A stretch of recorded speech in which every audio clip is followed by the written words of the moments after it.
The overall goal of this procedure is to rapidly fabricate indium tin oxide electrodes and prepare metal-coated particles for electrokinetic experiments.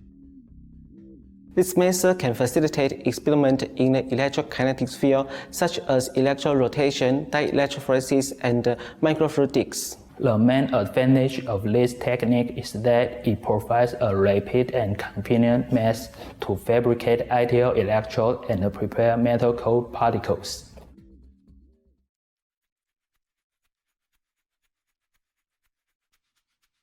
To begin fabricating the electrode, place a clean piece of 25mm by 50mm ITO-coated glass on the stage of a pulsed fiber laser engraving machine.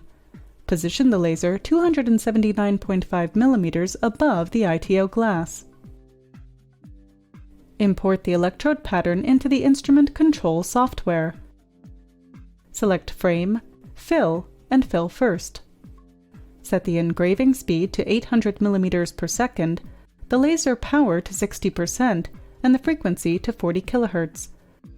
Preview the engraving pattern, and manually adjust the glass position to center the pattern on the glass.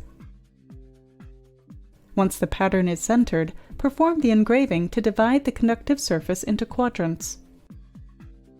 Use polyamide tape to affix an insulated stranded wire to each conductive quadrant of the engraved ITO glass.